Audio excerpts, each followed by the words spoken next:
Boogie, drop that beat.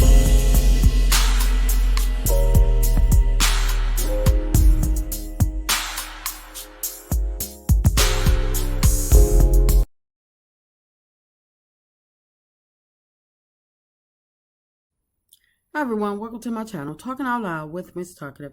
Everything I say is my own opinion, alleged, and strictly entertainment purposes. Remember, I'm just talking out loud. Please like, share, subscribe, comment on the video. Let me know what you think. Y'all, have y'all noticed that the Scots, they use the same playbook in every conflict resolution? Every time they are embarrassed, they always got to go gutter. They don't care if they lying. They don't care. They just want the other person that either embarrassed them or says something about them or revealed something about them. They always use the same tactic. They always got to go gutter, whether it's the truth, whatever. When Tisha got mad at Melody because of Martel saying that Marsau had 20 women. What did Tisha do? She had to go on attack Melody. She wanted Melody to feel worse than how she felt. Instead of her dealing with Martel, the person that actually called out the 20 women, and dealing with her husband who may or may have had 20 or more women, because if he's a cheater and he's not catching feelings or he's changing out women, if they've been married for 18 years, trust and believe, Marsau has been with way more than 20 women. And it's probably hard for some people to believe, but it's not hard for me to believe, only because, like Marsau said, he was only faithful, him and Tisha was only in a relationship 1 month prior to them getting married. And it was told how him living in a frat house with him and his boys, and you know, boys, they have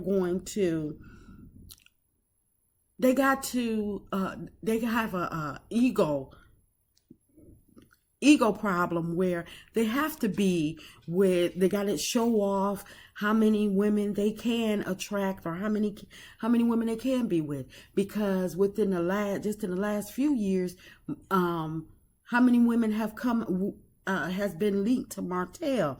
So with Marsau, knowing that he can get away with it because all he got to do is tell Tisha something and she believe it, all she want to do is hear that, oh no, they lying on me, I wasn't there, it wasn't me. And even though Tisha know deep down inside that Marsau was lying, as long as he's telling her what she wants to hear, Tisha is going to believe it and she's going to stand by it, because she wasn't there and nobody has brought her any proof. Even though I believe when Martel said that he sent Tisha the text messages and all the proof she needed, I believe she knows what's going on with Marsau, but because nobody else knows and because Martel hasn't proved it, she's going to stand by Marsau. She's going to windmill and have his back to the fullest. But my thing is, they always go in for the juggler, always go gutter anytime somebody says something about them. I don't think that they were a proper fit for reality TV because they cannot handle conflict very well. They cannot handle conflict to me, because when Tiffany when it was told that Tiffany had spoke against Tisha and Marsau marriage and basically questioning Marsau cheating or whatever and how Marsau controls her, what did Tisha do? She wound up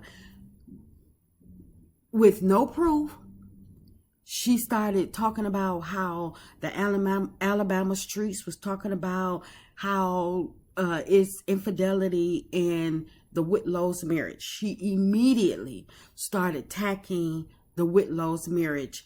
And I'm like, now, not one person believed that Lou was cheating, but I believe Tisha was trying to insinuate that Tiffany was actually cheating on Big Lou. But regardless, Tisha immediately started attacking their marriage and talking about what the Huntsville streets are saying about them, just going gutter. And when Kiki, and I hate to bring her into this, but it just further proves my point of how nasty the Scots are.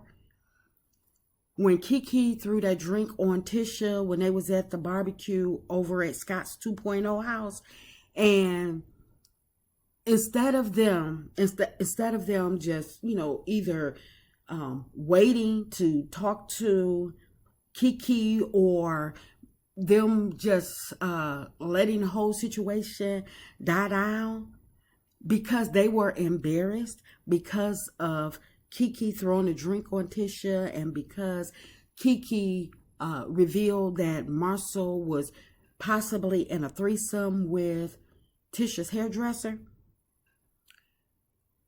When Kiki left, what did they do? They sat around that table and they straight dogged Kiki out. They didn't dog her to her face. They waited until she left, and they dogged her out, lying on her, talking about picking her up off the street, just everything. And just saying all types of foul stuff about her, wanting people to believe the worst. And Kiki basically trying to destroy her credibility, making her out to be some low life or whatever.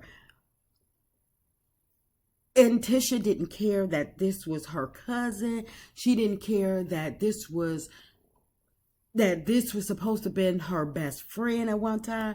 Tisha did not care, because only person back that Tisha care about is having Marsau's back.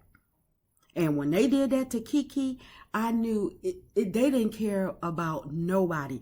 It's always going to be Scott's 1.0 against everybody else. And I don't care what the situation is. And Stormy was no different. When Stormy was calling Marsau all kinds of bees and stuff like that, Tisha let it ride for the rest of the season, got to the reunion, and straight went into attack mode on Stormy to embarrass her, talking about how she don't pay her invoices, calling her a pill popper, everything. The reunion hadn't even got off to a good start before Tisha was straight going gutter on dragging Stormy. So I'm like, everybody was wondering, where's all this coming from? Where's the hostility, the frustration, or whatever coming from? But when you look back, this is exactly who Tisha is. This is exactly who Marsau is. Like Martel said, they are one. And even though Tisha tried to act like this sweet, innocent person, no, we have to remember that Tisha is Wanda's daughter, and she's waiting and willing to attack and go gutter with anybody at any time. All you got to do is say something against Marsau. All you got to do is say something against their marriage, and trust and believe. Tisha is waiting to, she's like an attack dog. And Marsau as well. So Martel revealing that Tisha was a pass around, whether it was in college, whether it was a couple of years ago, whenever the situation occurred, him revealing that and letting the people know that Tisha is not as innocent as she come off to be. She's not this, submissive, shy housewife. She's actually pass around and that was lucky to be wifed up, just blew their whole cover, and letting the people know that Marsau wasn't nobody that anybody else wanted at the time. He just happened to basically catch Tisha, and they found each other or whatever, and somehow made it work, got married, because Marsau was the bottom of the barrel. So now Tisha going for the juggler and trying to dog walk Martel. I'm not surprised at all, because this is exactly who Marsau and Tisha are. Like Martel said, they are one, and they don't care who the opponent is. They are waiting, willing, and they are ready to strike at any time. The thing is that they like to strike when they are away from the person, so they don't have to be interrupted, and so they can continue to pile on all the lies and stuff like that, and make it thick to make people believe what they're saying. But this is their MO. It's always been their MO, and they are going to, and anybody that speaks out against them, this is their same approach. And I'm just waiting for somebody on Love and Marriage Huntsville to recognize it and call them on their bluff, and stop protecting Kiki, and stop protecting Tisha, and stop thinking and stop letting Marsau talk circles, because he knows what to say at the right time to get out of the situation. After Tisha then made a mockery out of somebody, I'm waiting for the person on Love and Marriage Huntsville to call them on their bluff and meet them exactly where they at, right there in the gutter. That's just my opinion. I'm just talking out loud. Please like, share, subscribe, comment on the video. Let me know what you think.